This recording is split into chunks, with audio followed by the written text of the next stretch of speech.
अस्सलाम वालेकुम, welcome back to my channel Urdu with Afshi. आज हम पढ़ने जा रहे हैं जमात नाहम सबक अव्वल सीरत सरवर आलम सल्लल्लाहु अलैहि वसल्लम। इसका पहला लेक्चर आपके सामने शेयर कर दिया गया है। उम्मीद है आपको पसंद आया होगा। अगर आप लोगों को पसंद आया है, चैनल आपको पसंद आ रहा है, तमाम वीडियोस जो अपलोड की जा रही हैं, तो हमारे चैनल को सब्सक्राइब कर दीजिएगा और बेल के आइकन को प्रेस कर दीजिएगा ताकि आने वाली जल्द अज जल्द नई वीडियो आप तक पहुँच जाए। आज हम चलेंगे सीरत सरवर आलम पर। पहले हिस्से में मैंने आपको मुसन्निफ़ का तारुफ़ समझाया था। मुसन्निफ़ के तारुफ़ के बाद सबक के कुछ अहम नकात, चीदा चीदा नकात आपके सामने बयान किए थे। उनमें से कुछ अहम नकात दोबारा डिस्कस कर रही हूँ और आगे चलेंगे, सबक को आगे लेके चलते चले जाएंगे। हमने जाना था सीरत के बारे में, हमने जाना था सुन्नत के बारे में। सुन्नत क्या है? आप सल्लल्लाहु अलैहि वसल्लम का वो तमाम काम जो आप सल्लल्लाहु अलैहि वसल्लम ने तमाम ज़िंदगी किया और कभी भी किसी भी वजह के उसको नहीं छोड़ा, वो सुन्नत कहलाता है। दोबारा पढ़ देती हूँ, दोबारा समझा देती हूँ कि आप सल्लल्लाहु अलैहि वसल्लम का वो तमाम काम, वो तमाम अमल जो आप सल्लल्लाहु अलैहि वसल्लम ने तमाम ज़िंदगी किया, बग़ैर किसी वजह के उसको नहीं छोड़ा, वो सुन्नत कहलाता है। और हम भी आप सल्लल्लाहु अलैहि वसल्लम की सुन्नत पर अमल करते हैं। चंद ऐसे काम हैं जो आप सल्लल्लाहु अलैहि वसल्लम की सुन्नत पर अमल करते हुए कहते हैं हम करते चले जाते हैं। मिसाल के तौर पर जुमे को गुस्ल करना आप सल्लल्लाहु अलैहि वसल्लम की सुन्नत में शामिल है। खुशबू लगाना आप सल्लल्लाहु अलैहि वसल्लम की सुन्नत में शामिल है। जुमे के दिन अच्छे से अच्छा कपड़ा पहनना आप सल्लल्लाहु अलैहि वसल्लम की सुन्नत में शामिल है। हम भी इन तमाम बातों पर अमल करने की कोशिश करते हैं। चलते हैं, दूसरा अहम नुक्ता जो इस सबक में बयान किया गया वो है पर्दे की आयत। जी, सेकंड पेज पर, आपकी बुक के सेकंड पेज पर पर्दे की आयत का पहला पैराग्राफ डिस्कस किया गया है। हज़रत ज़ैनब रज़ी अल्लाह ताला अन्हा के साथ आप सल्लल्लाहु अलैहि वसल्लम का निकाह हुआ था। पर्दे की आयत उस वक्त तक नाजिल नहीं हुई थी। दावत वलीमा थी। दावत वलीमा खाने के बाद लोग वहीं बैठे रहे, अपने घरों को जाने को उन्होंने तरजीह नहीं दी। आप सल्लल्लाहु अलैहि वसल्लम मजलिस से उठकर हज़रत आयशा रज़ी अल्लाह अन्हा के हुजरे में चले गए। कुछ देर वहाँ बैठे रहने के बाद दोबारा वापस आए तो मजमा ऐसे ही मौजूद था। आप सल्लल्लाहु अलैहि वसल्लम को इंतहाई नागवार गुजरा, लेकिन क्योंकि पर्दे के बारे में कोई ऐसी आयत नाजिल नहीं हुई थी, ना ही कोई ऐसा हुक्म था अल्लाह ताला की तरफ से, आप दोबारा हज़रत आयशा रज़ी अल्लाह अन्हा के हुजरे की तरफ चले गए। वापस आए तो उसी वक्त पर्दे की आयत नाजिल हुई। पर्दे की आयत आप सल्लल्लाहु अलैहि वसल्लम का जब हज़रत ज़ैनब रज़ी अल्लाह ताला अन्हा से निकाह हुआ था, उस दौरान दावत वलीमा के दौरान पर्दे की आयत नाजिल हुई थी और आपने वो पर्दे की आयत तमाम हाज़रीन महफ़िल को पढ़कर सुना दी। चलते हैं, तीसरा अहम नुक्ता जो इस सबक में बयान किया गया वो आप सल्लल्लाहु अलैहि वसल्लम के अमल के बारे में है। आप सल्लल्लाहु अलैहि वसल्लम का अमल जरी होता था। हज़रत आयशा रज़ी अल्लाह ताला अन्हा से आप सल्लल्लाहु अलैहि वसल्लम के अमल के बारे में पूछा गया तो आपने कहा कि आप सल्लल्लाहु अलैहि वसल्लम का अमल जरी होता है। जैसे बादल की झड़ी शुरू हो जाती है, कभी नहीं रुकती, मुसलसल 3-3 दिन, 4-4 दिन लगातार बारिश बरसती चली जाती है, तो आप सल्लल्लाहु अलैहि वसल्लम का तमाम अमल ऐसे ही था।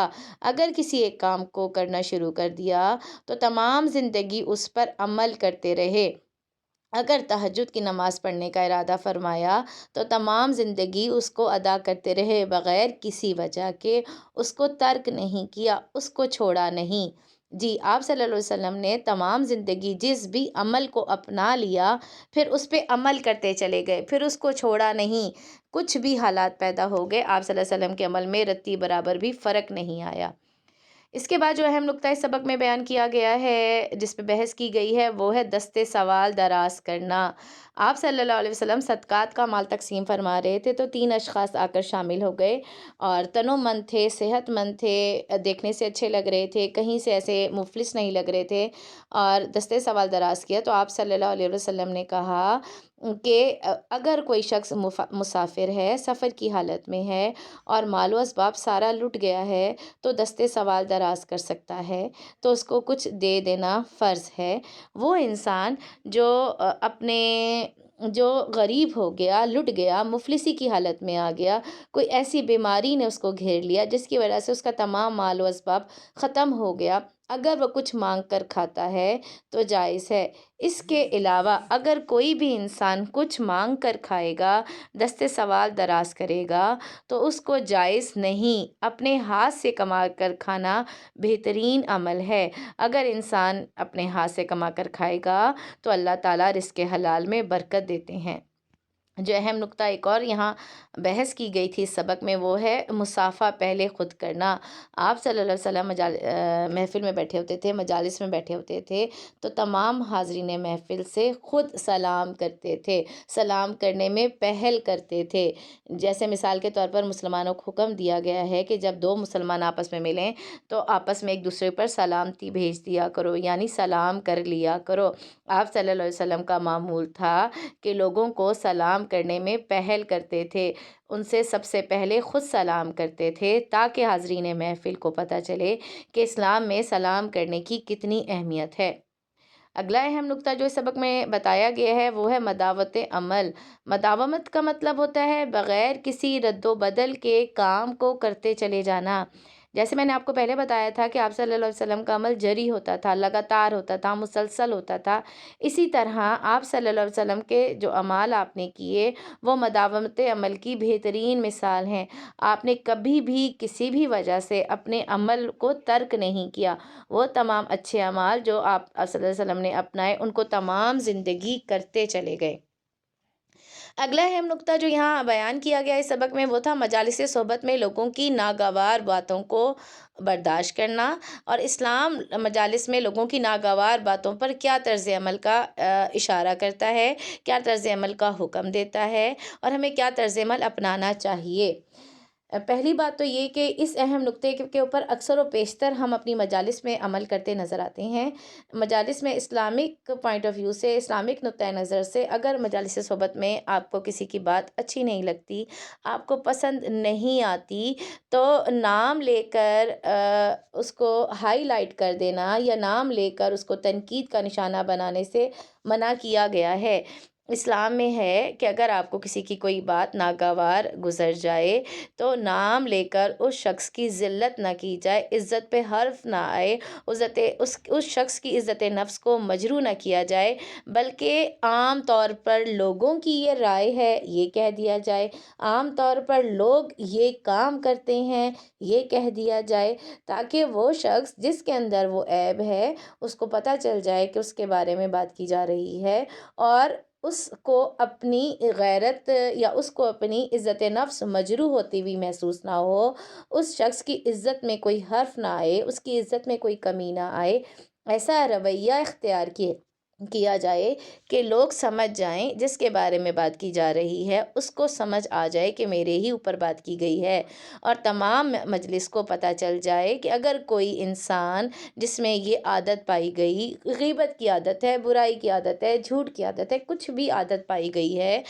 ناپ تول میں کمی کی عادت دیکھی ہے، وہ پائی گئی ہے، تو اس شخص کا نام لے کر اس کو تنقید کا نشانہ نہ بنایا جائے، بلکہ نہایت نرم رویے کے ساتھ اس طرح الفاظ استعمال کیے جائیں کہ لوگوں کی یہ عادت ہے، لوگ اس طرح کے کام کرتے ہیں، لوگوں کو جھوٹ سے بچنا چاہیے، لوگوں کو دھوکہ دہی نہیں کرنی چاہیے، اس طرح کے الفاظ استعمال کیے جائیں تاکہ وہ شخص جس کے اندر یہ برائی ہے اس کو اپنا پتہ چل جائے اور وہ آئندہ محتاط ہو جائے۔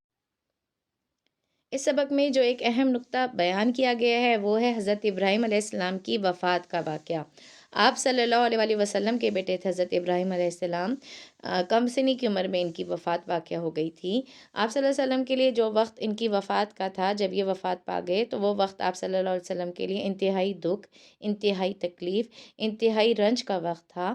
اللہ تعالیٰ کی قدرت سے اسی دن سورج گرہن لگا تو تمام لوگوں نے باتیں کرنا شروع کر دیں کہ آسمان بھی آپ صلی اللہ علیہ وسلم کے دکھ میں برابر کا شریک ہے، اجرام سماوی بھی آپ صلی اللہ علیہ وسلم کے دکھ میں برابر کے شریک ہیں، سورج گرہن لگنا اس کی بہت بڑی نشانی ہے۔ تو آپ صلی اللہ علیہ وسلم نے لوگوں کو جمع کیا اور خطبہ دیا کہ اجرام سوامی اللہ تعالیٰ کی قدرت کے مظاہر ہیں، سورج گرہن لگنا، چاند گرہن لگنا اللہ تعالیٰ کی قدرت کی نشانیاں ہیں۔ کسی انسان کی موت سے، کسی انسان کی پیدائش سے ان کا کوئی عمل دخل نہیں ہے، بلکہ اگر سورج گرہن لگ رہا ہے، چاند گرہن لگ رہا ہے، شہاب ثاقب ہو رہا ہے تو یہ اللہ تعالیٰ کی قدرت کی نشانیاں ہیں، کسی انسان کے فوت ہو جانے سے ان میں کوئی عمل دخل نہیں ہے۔ آگے ایک اور اہم نقطہ جو اس سبق میں بیان کیا گیا وہ ہے اسلام میں معاف کر دینا اور بدلہ لینے کے بارے میں کیا حکم ہے۔ अगर हम इस्लाम की बात करें तो इस्लाम में बदला लेना के बारे में हुक्म मौजूद है। कहा गया है कि अगर आप किसी इंसान से बदला लेना चाहते हैं तो उस इंसान को उतनी अज़ियत दी जाए जितनी अज़ियत उस इंसान ने आपको दी। अगर आप बदला लेने में रत्ती बराबर भी आगे बढ़ जाते हैं तो आपको उसका गुनाह मिलेगा, और अगर माफ़ कर दिया जाए तो इससे बेहतर कोई और बात नहीं हो सकती। माफ़ कर देना सबसे बेहतरीन, सबसे अव्वल, सबसे आला अमल है। और अगर आप बदला लेना चाहें तो भी इस्लाम में मना नहीं है, लेकिन बदला लेने में ज़्यादती अगर आपकी तरफ से हो गई तो उस पे आपको गुनाह है। और जब हम आप सल्लल्लाहु अलैहि वसल्लम के तर्ज़ अमल को देखते हैं, आप सल्लल्लाहु अलैहि वसल्लम का अमल देखते हैं, आप सल्लल्लाहु अलैहि वसल्लम की ज़िंदगी का मुताला करते हैं, तो आप सल्लल्लाहु अलैहि वसल्लम के नज़दीक बदला लेने का कोई कोई ये समझ लीजिए कि कोई जवाज़ ही नहीं था। आप सल्लल्लाहु अलैहि वसल्लम ने कभी किसी भी शख़्स से कभी भी बदला नहीं लिया, बल्कि अगर बदला लेना है तो गुनाहे कबीरा तस्वुर किया जाता था। आप सल्लल्लाहु अलैहि वसल्लम ने तमाम ज़िंदगी कभी भी किसी से बदला नहीं लिया। अगर आपको याद हो तो आप सल्लल्लाहु अलैहि वसल्लम के चचा हज़रत हमज़ा का कलेजा चबाया गया था। आप सल्लल्लाहु अलैहि वसल्लम ने उसको भी माफ़ कर दिया, अबू सुफ़ियान को माफ़ कर दिया, उसकी बीवी हिंदा को माफ़ कर दिया। आप सल्लल्लाहु अलैहि वसल्लम ने कभी भी किसी के साथ कुछ भी गलत रवैया नहीं रखा, बल्कि आप सल्लल्लाहु अलैहि वसल्लम के नज़दीक माफ़ कर देना सबसे बेहतरीन अमल था, और बदला लेने का कोई भी तसव्वुर मौजूद नहीं था। ये तो पूरा का पूरा तारुफ़ आ गया, और पूरे के पूरे अहम नकात आपके सामने मैंने बयान कर दिए हैं पहले सबक के। इंशाअल्लाह ताला नेक्स्ट आने वाली वीडियो में अब हम डिस्कस करेंगे सबक नंबर 2। ठीक है? उम्मीद करती हूँ आपको सबक मेरा समझ आ गया होगा। अगर मेरा सबक आपको समझ आ रहा है तो बेल के आइकन को प्रेस कर दीजिएगा और चैनल को सब्सक्राइब कर दीजिएगा। बहुत शुक्रिया।